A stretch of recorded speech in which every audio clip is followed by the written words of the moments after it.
चलिए बच्चों, अब हम लोग स्टार्ट करते हैं mechanism of generation of nerve impulse. आपको पता है नर्व इम्पल्स को हम लोग एक्शन पोटेंशियल कहते हैं। देखिए साहब, एक्शन पोटेंशियल तो तब बनेगा जब न्यूरॉन सेल हो, नर्व सेल हो, न्यूरॉन हो। और मैंने आपको समझाया था ये एक्शन पोटेंशियल ही सिग्नल है नर्व सेल के लिए। यही सिग्नल इंफॉर्मेशन जो आगे कंडक्ट होता है। और मैंने आपको कल ये भी समझाया था कि नर्व इम्पल्स बनाने का काम बॉडी का और कोई सेल नहीं करता, यही करता। क्यों भाई? क्योंकि हमारे बॉडी का एक्साइटेबल सेल यही है, और जो एक्साइटेबल होगा कंडक्टिविटी भी उसी में। एक्साइटेबल क्यों है मैंने ये भी बताया था, क्योंकि ये पोलराइज्ड स्टेट में होता है। अब सुनेगा ध्यान से, पोलराइज्ड स्टेट में पाया जाना ये अपने आप में एक बहुत इंपॉर्टेंट फीचर है नर्व सेल की। अगर ये फीचर नहीं होती नर्व सेल की तो नर्व सेल भी नर्व इम्पल्स को ना बना पाता और ना ही उसको कंडक्ट कर पाता। इसलिए कल मैंने इतना जोर देकर समझाया था कि nerve cell are excitable cell due to differential ionic concentration gradient. तो जो पहला स्टेप है ना इस मैकेनिज्म में, नर्व इम्पल्स जनरेशन के मैकेनिज्म में पहला स्टेप पोलराइजेशन है। इनफैक्ट पोलराइजेशन हम पढ़ चुके हैं, बस उसको आज थोड़ा और सीक्वेंस में हम समझा देंगे। और अगर कोई भी सरफेस पोलराइज्ड है, सभी लोग ध्यान से सुनेंगे इधर, अगर कोई भी सरफेस पोलराइज्ड है तो उसको डीपोलराइज्ड किया जा सकता है। मतलब उस सरफेस के दोनों, मतलब कि पर्टिकुलर सरफेस है, उस पर्टिकुलर सरफेस के अपर और लोअर सरफेस पर जो चार्ज है उसको पलटाया जा सकता है। कैसे? आयन का मूवमेंट कराएंगे अभी। तो क्या हो जाएगा, जहां पोलराइजेशन था, पोलराइजेशन में चार्ज को अपोजिट कर देना है, तो इसको बोलेंगे डीपोलराइजेशन। पोलराइजेशन तो था लेकिन चार्ज क्या कर देना है, रिवर्स कर देना है दोनों सरफेस पर, दैट इज डीपोलराइजेशन। ऐसा अगर कर दिए तो डीपोलराइज हो गया सरफेस। अब आप चाहेंगे तो अगेन आप आयन का मूवमेंट करा के उस सरफेस को अगेन पोलराइज कर सकते हैं। मतलब इनिशियली वो जैसा पोलराइज था अगेन आप वैसा कर सकते हैं, दैट इज रीपोलराइजेशन। अगर आप चाहें तो पहले वो जितना पोलराइज था उससे भी ज्यादा पोलराइज कर सकते हैं, दैट इज हाइपर पोलराइजेशन। मतलब हर जगह चार्ज का ही खेल चल रहा है। आप देख रहे हैं पोलराइजेशन वर्ड हर जगह कॉमन है, आप देख पा रहे हैं पोलराइजेशन वर्ड हर जगह कॉमन है। बस शर्त यह है कि स्टार्टिंग में सरफेस पोलराइज था, बाद में उसको डीपोलराइज किया है। तो इसका मतलब ये नहीं कि उसको न्यूट्रल कर दिया है, नहीं। मान लिया जाए कि ये कोई एक सरफेस था, हेलो, ये कोई एक सरफेस था, अगर पहले से अंदर की तरफ चार्ज था निगेटिव और बाहर की तरफ था पॉजिटिव, तो बस इसी को पलट देना है, इस चार्ज को रिवर्स कर देना है। न्यूट्रल नहीं करना है, सरफेस को रिवर्स कर देना है। दैट मीन्स बाहर नेगेटिव कर दीजिए, अंदर पॉजिटिव कर दीजिए, दैट इज डीपोलराइजेशन। अगर आप चाहें तो अगेन वही स्टेट में आ सकते हैं। मतलब अगर कोई ये सरफेस था, अगर आप उस सरफेस को अगेन से बाहर पॉजिटिव और अंदर नेगेटिव कर दें, दैट इज रीपोलराइजेशन। और अगर आप चाहें तो इसी प्रोसेस को थोड़ा सा कंटिन्यू रखिए, और कंटिन्यू रखते रखते ऐसा कर दीजिए कि बाहर बहुत ज्यादा पॉजिटिव कर दीजिए और अंदर बहुत ज्यादा नेगेटिव कर दीजिए, दैट इज हाइपर पोलराइजेशन। तो बोलिए, क्या सभी बच्चे को ये बात समझ में आ गया कि इनफैक्ट ये चारों प्रोसेस में होने क्या वाला है? बोलिए जल्दी से। ऑलरेडी पहले से एक सरफेस चार्ज्ड है, दैट इज एक्सोलीमा, दैट इज एक्सोलीमा। वो चार्ज्ड है, वो सरफेस अंदर से नेगेटिव है, बाहर से पॉजिटिव है। जब स्टिमुलस देंगे तो कुछ ऐसा होगा कि डीपोलराइजेशन हो जाएगा, फिर स्टिमुलस कुछ मिलेगा तो ऐसा होगा कि रीपोलराइजेशन हो जाएगा, और उसी में कई बार हाइपर पोलराइजेशन भी हो जाता है। तो शायद आपको अब समझ में आ गया होगा कि मैकेनिज्म में पहला स्टेप ही polarization, then depolarization, then repolarization, then hyperpolarization. ठीक है, मुझे एक बात बताएंगे, अगर कोई भी सरफेस है, ये एक सरफेस है, पहले मैं कुछ बेसिक बात कर लेता हूं। अगर कोई भी सरफेस है, ये एक सरफेस है, ध्यान दीजिएगा, लीजिए मैं यहां बना रहा हूं, यह एक सरफेस है, आप फिजिक्स में पढ़ते हैं ये सब चीज। ये एक सरफेस है और इस सरफेस के इनर और आउटर साइड पर मैं चार्ज का अनइक्वल डिस्ट्रीब्यूशन कर रहा हूं, मतलब आयन का अनइक्वल डिस्ट्रीब्यूशन कर रहा हूं, जिसकी वजह से अंदर नेगेटिव चार्ज आ रहा है और बाहर पॉजिटिव चार्ज आ रहा है, सपोज, ठीक है। तो ये सरफेस है और ये सरफेस का आउटर साइड है और ये सरफेस का इनर साइड है। अभी आउटर पॉजिटिव है और इनर नेगेटिव है। तो बोलिए यहाँ पे आउटर सरफेस का अपना एक वोल्टेज होगा या नहीं होगा, यस और नो? और इनर सरफेस का अपना एक वोल्टेज, सॉरी वोल्टेज करूं मैं, पोटेंशियल, आउटर सरफेस का अपना एक पोटेंशियल होगा या नहीं होगा, बोलिए। और इनर सरफेस का अपना एक पोटेंशियल होगा या नहीं होगा? ये बात कितनों को समझ में आ गई? हाथ खड़ा कीजिए एक बार। किसी भी सरफेस पर जब आयन का अनइक्वल डिस्ट्रीब्यूशन होता है तो चार्ज क्रिएट होता है, और जहां चार्ज क्रिएट होता है वहां पोटेंशियल डेवलप होता है, और जहां जैसा भी चार्ज है वैसा पोटेंशियल डेवलप हो जाएगा। आप फिजिक्स में पढ़ते हो ये बात। शिवानंद और सुमन बच्चे हैं लोग, आप लोग को समझ में आए बात? Shivanand, Suman? Yes sir. Suman? Yes sir. चलिए तब तो बहुत अच्छा बात है, फिजिक्स आप पढ़ रहे हैं। तो कहा जहां पे भी चार्ज क्रिएट होता है ना वहां पोटेंशियल डेवलप होता है। कैसे होता है बात आप फिजिक्स में पढ़ते हो, ठीक है। चलिए अब मुझे रिभा बताएगी, बेइज्जती मत कराना, नहीं तो मैं अभिषेक सर को रिकॉर्डिंग भेज दूंगा, ठीक है। बताओ, मैं अगर यहाँ चाहूं पोटेंशियल डिफरेंस निकालना तो किस किस तरीके से मैं यहाँ पोटेंशियल डिफरेंस निकाल सकता हूँ? आउटर माइनस इनर या इनर माइनस आउटर, या दोनों ही तरीके से निकाल सकता हूँ? दोनों तरीके से निकाल सकते हैं। तो मुझे बताना पड़ेगा ये बात जब मैं निकालूंगा ऐसा, यस और नो? अरे जब मैं potential difference outer to inner निकालूंगा तो भी बोलना पड़ेगा कि ये कहाँ का पोटेंशियल डिफरेंस है, कहाँ से कहाँ तक का। और जब इनर टू आउटर निकालेंगे तो उस टाइम भी मेंशन करना पड़ेगा कि ना करना पड़ेगा, जल्दी बोलो। यस। बस यही मुझे पता करना था। सभी बच्चे सुन लीजिए ध्यान से, जिनको नहीं पता है सुन लीजिए। जब आप पोटेंशियल की बात करते हैं तो जहां पर भी चार्ज है वहां पोटेंशियल डेवलप हुआ होगा, बिल्कुल हुआ होगा। पोटेंशियल चार्ज की वजह से डेवलप होता है। और अगर किसी सरफेस के अक्रॉस पोटेंशियल अलग अलग है तो वहां पोटेंशियल डिफरेंस निकालते हो। अच्छा रिभा, माइक ऑन करके बताओ, पोटेंशियल डिफरेंस निकालने वाला मशीन का नाम बोलो जल्दी। रिभा? नहीं याद है। नहीं याद है? ये रिकॉर्डिंग सर को भेजें क्या? भाई कौन बताएगा, हाथ खड़ा करो तो। पोटेंशियल डिफरेंस निकालने वाले मशीन का नाम बताओ, इंस्ट्रूमेंट का नाम बताओ, कौन बताएगा? अरे 10th वाले तुम लोग का भी ये इंपॉर्टेंट क्वेश्चन है। पोटेंशियल डिफरेंस निकालने वाला मशीन का क्या नाम है? भाई यार ये क्या बात है यार, करंट निकालने वाला machine? Ampere, trap heart ampere machine है। एमीमीटर, एमीमीटर एमीटर, अच्छा ठीक है, एमीटर। और वोल्ट मीटर। ईरान बताना चाह रहा है, ईरान बताओ तो पोटेंशियल डिफरेंस निकालने वाला मशीन। पोटेंशियोमीटर, शाबाश। भाट सुगलो, नाम बुला रहे हो। Potentiometer, potentiometer. पोटेंशियोमीटर का पूरा मैकेनिज्म पढ़ते हो, नहीं पढ़ते हो क्या? पोटेंशियोमीटर नहीं पढ़ते हो? उसमें एक कैथोड होता है, एक एनोड होता है, कैथोड एंड होता है, एक एनोड एंड होता है। अरे यार, वो सरफेस पे लगाते हैं ना कैथोड एंड और एनोड एंड।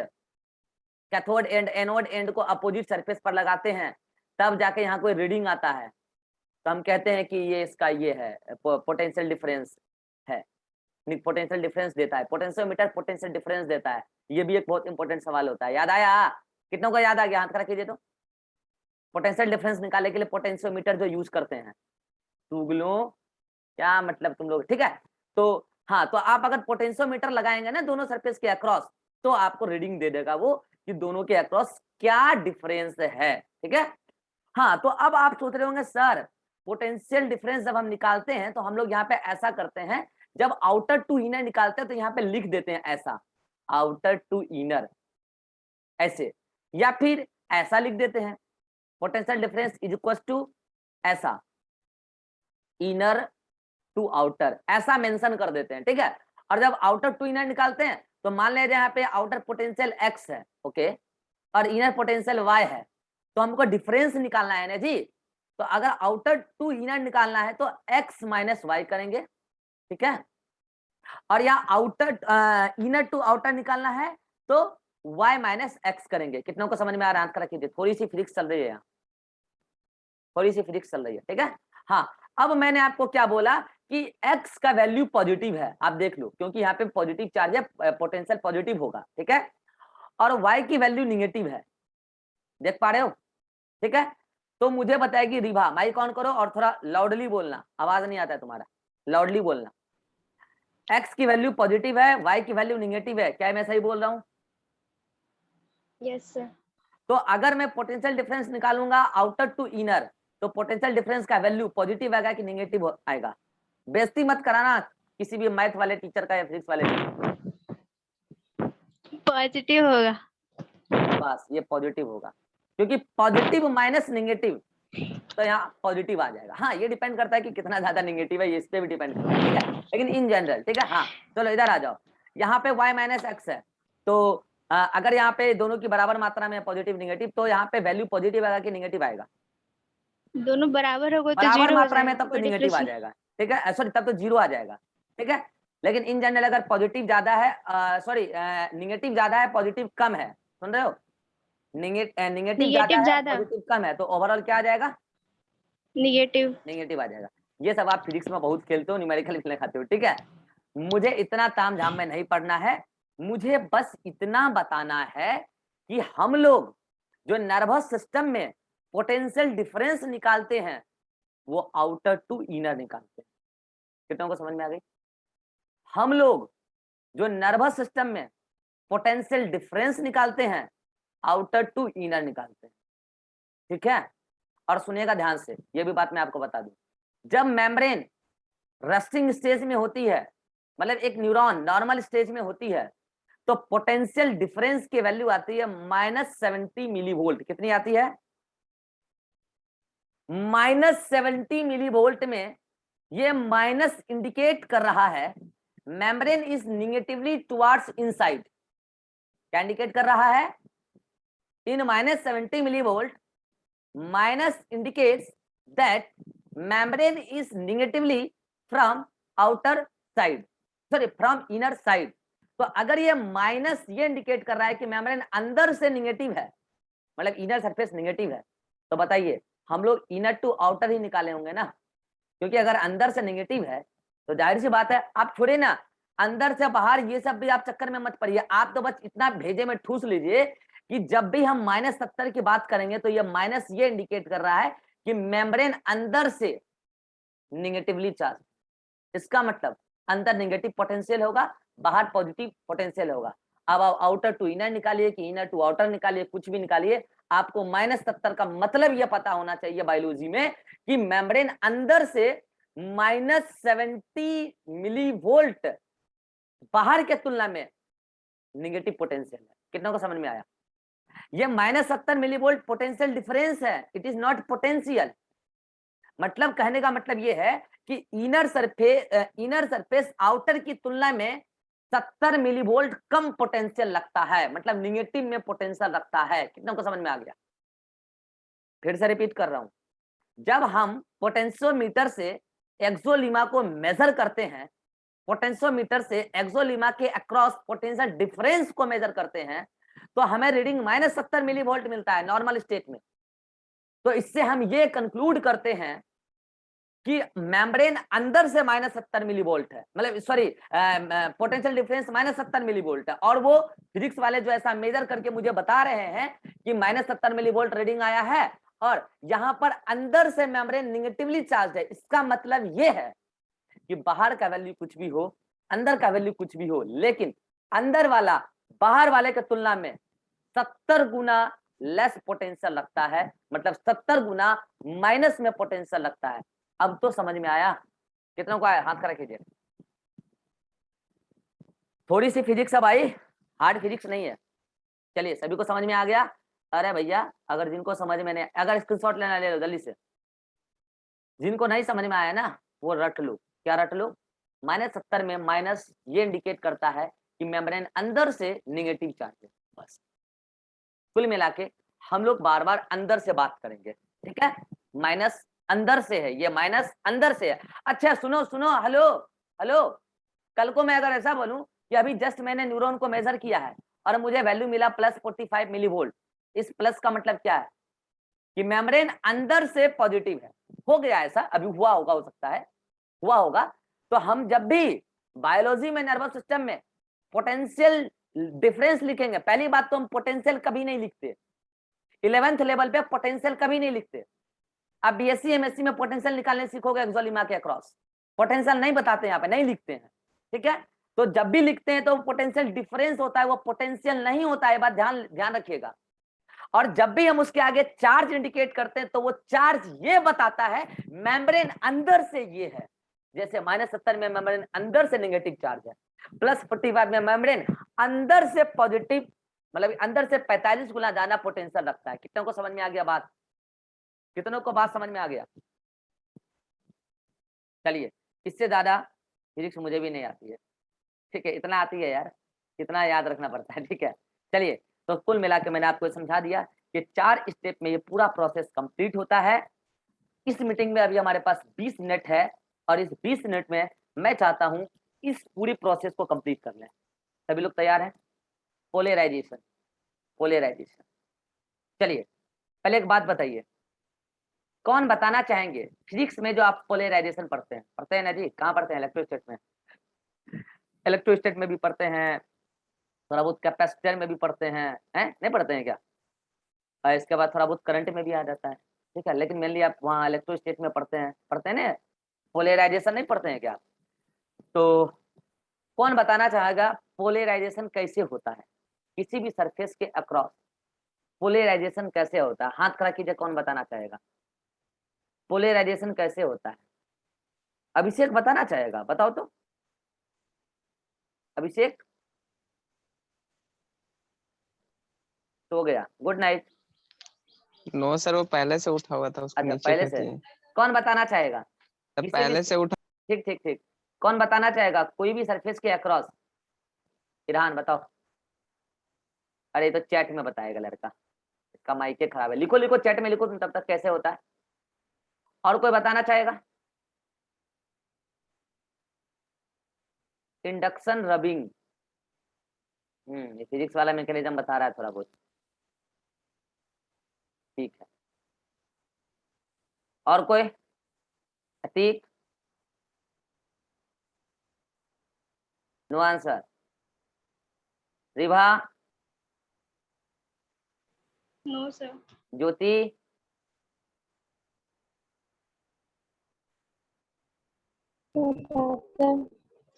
सर ऊपर मतलब पॉजिटिव होता है और एक साइड नेगेटिव होता है, उसी को तो पोलराइजेशन बोलते हैं। ये पोलराइजेशन नहीं है, ये पोलराइज्ड स्टेट है।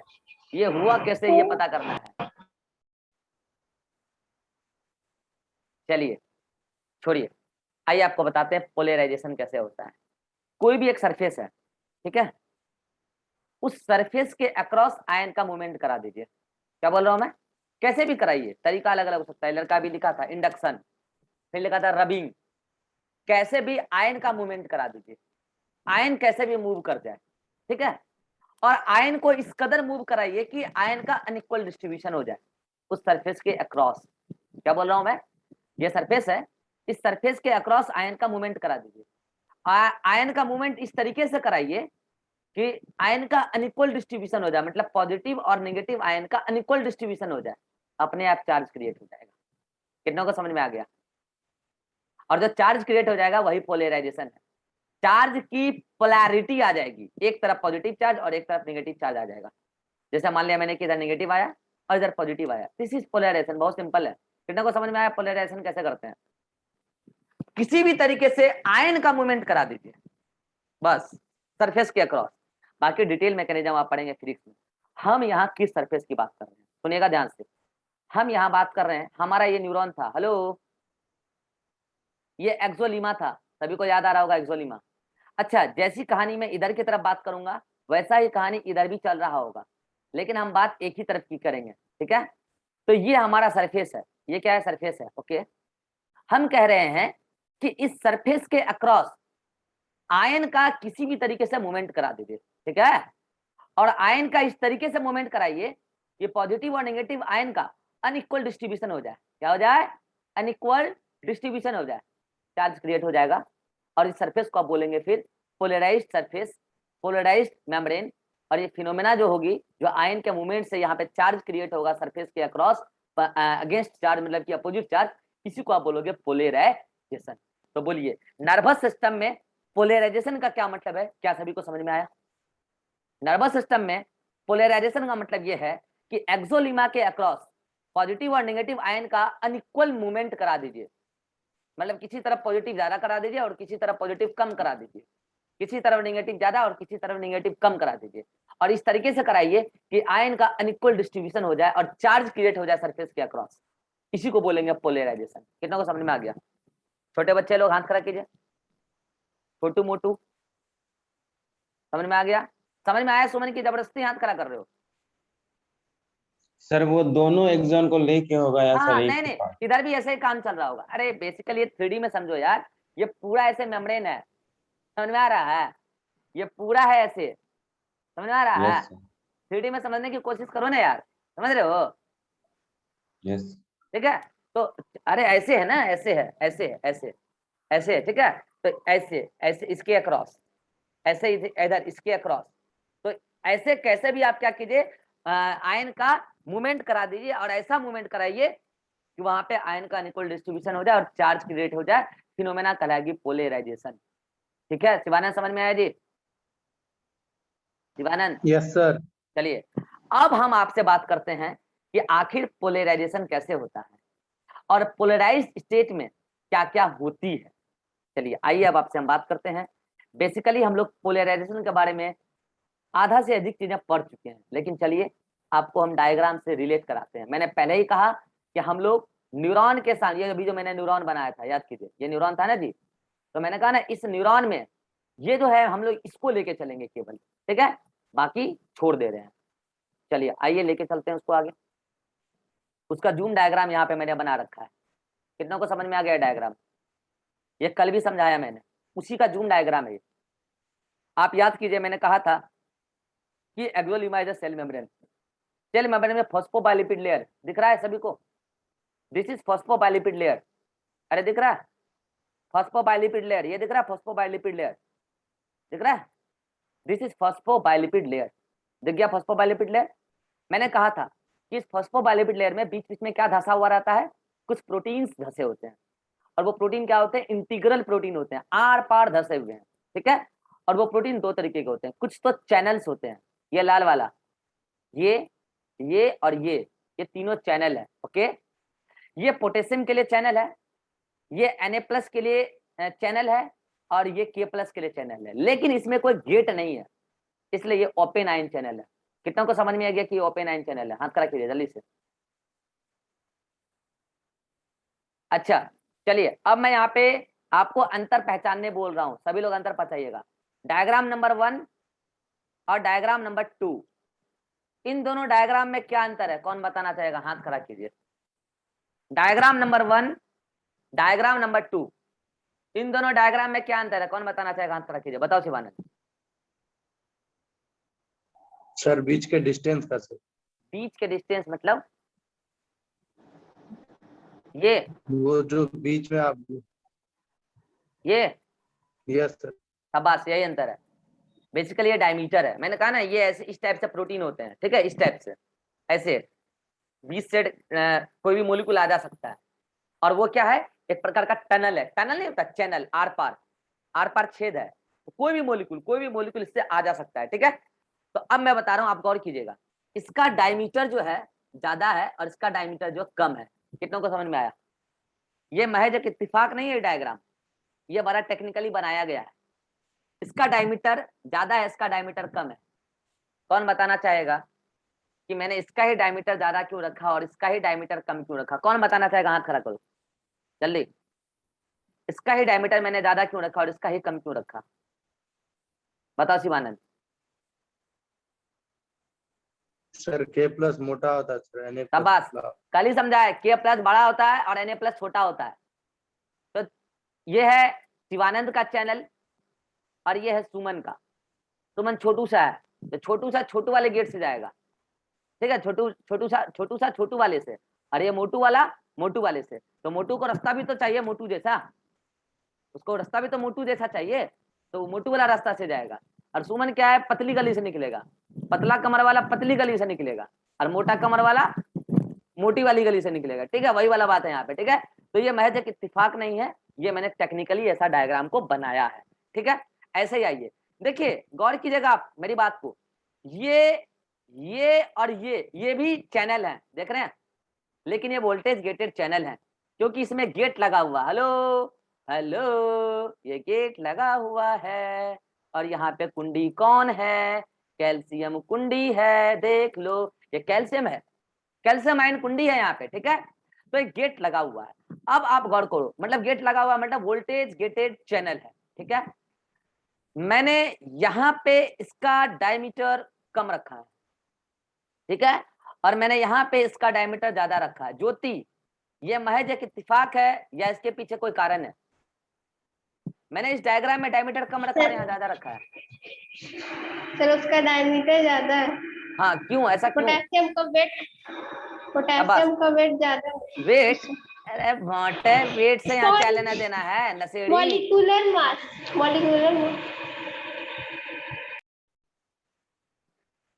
तुम कभी किसी को मत बोलना कि हम केमिस्ट्री पढ़ते नहीं, तो केमिस्ट्री वाले साल ने सुसाइड कर लेंगे। भाई मैं साइज की बात कर रहा हूँ।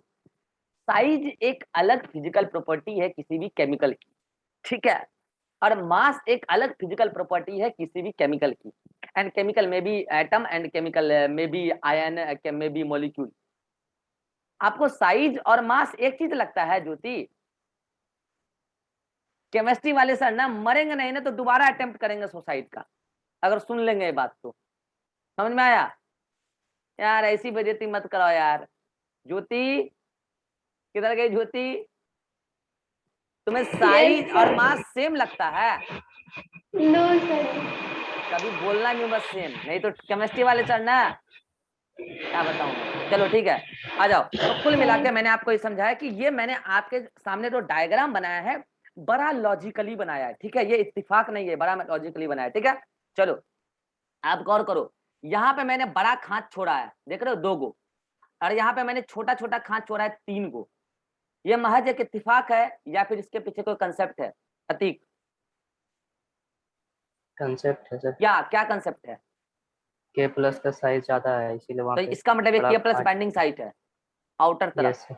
और ये Na plus binding Na site, plus binding क्योंकि भाई साइट। एक्सोलिमा का मैंने ऊपर वाला सरफेस लिया है ना, तो इधर क्या होगा, एक्सोप्लाज्म होगा, ठीक है, और इधर क्या होगा, ECF होगा। अरे ठीक है, अभी मैं पोलराइजेशन पढ़ा नहीं रहा हूँ, पूरा सरफेस को समझा रहा हूँ पहले, ठीक है। चलिए ये भी समझ में आ गया आपको। अब आप इसमें और बात गौर कीजिए, क्या क्या गौर करेंगे इसमें आप, आइए समझिए। गौर ये करेंगे, सभी लोग मुझे बताइए, यहाँ पर एकदम सीक्वेंस में बताइएगा जो मैं लिख रहा हूँ, ठीक है। यहाँ पर Na plus open ion channel का नंबर कितना है, सीक्वेंस में लिख दीजिएगा, 1 2 3 4 जो भी लिखना है नंबर, ठीक है। यहाँ पर K plus open ion channel का नंबर कितना है, यहाँ पर Na प्लस VGC का नंबर कितना है, इस डायग्राम में, मेरे इस डायग्राम में, यहाँ पर जो मैंने आपको बना के दिखाया है, यहाँ पर K प्लस VGC का नंबर कितना है, सभी लोग आंसर दीजिए। 1 2 3 4 मतलब ABCD का आंसर दीजिए, कितना नंबर है Na प्लस VGC का, बस सीक्वेंस में आप लिख दीजिए, सीक्वेंस में लिखना, बट गिन के, एटलीस्ट गिन के लिखना।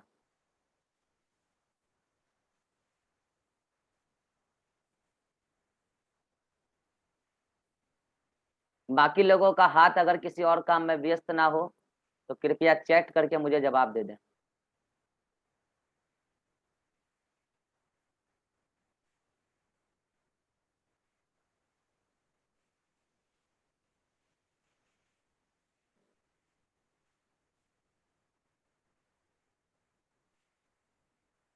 चलिए, लगभग सभी का जवाब सही है, बाकी लोग जवाब दे नहीं रहे हैं, तो जो लोग जवाब नहीं दे रहे हैं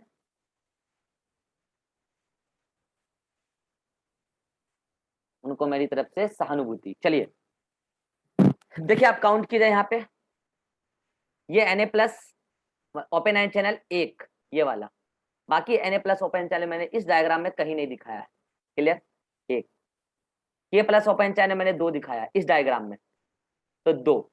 अरे ठीक है, चलो आ जाओ। ये देखो Na+ VDC 1 2 यानी कि ये 2, ठीक है, और यहाँ पे K+ VDC 1 है। तो जिनका जवाब था 1 2 2 1 वो सभी लोग सही हैं। जिनका जवाब था 1 2 2 1 उनका जवाब सही है। रिभा तुम आंसर क्यों नहीं देते हो? रिभा बाहर चले गए क्या मीटिंग यस से? सर।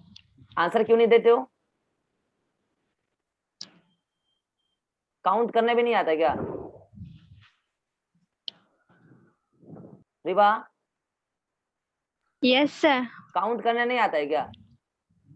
सर बस चैट में नहीं लिखे थे। तो ऐसे 1 2 2 1 लिखने में दिक्कत क्या है? तुम सही सोच रहे हो कि गलत सोच रहे हो ये मुझे कैसे पता चलेगा? ठीक है, चलिए।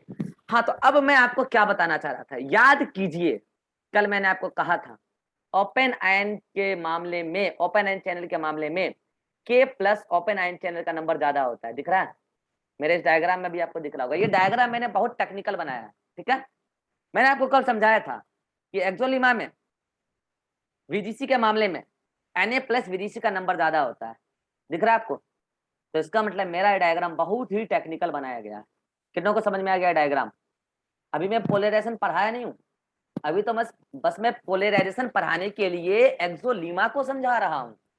हाँ, एक्सोलीमा को समझा रहा हूँ, ठीक है। तो अब मैं इस डायग्राम को अगली मीटिंग में एक्सप्लेन करने वाला नहीं हूँ, सीधा पोलराइजेशन पर आने वाला हूँ। और पोलराइजेशन में वो बातें काम आएगी आपको, कौन बाहर ज्यादा, कौन अंदर, कौन ज्यादा, पैसिव ट्रांसपोर्ट, एक्टिव ट्रांसपोर्ट, ये सब काम आने वाला है अगले मीटिंग में। यहां तक अगर किसी को भी कोई डाउट हो तो आप पूछ सकते हैं, मैं एक एक करके पूछ लेता हूं। Abhishek, any doubt? No sir. Jyoti? No sir. Atiq?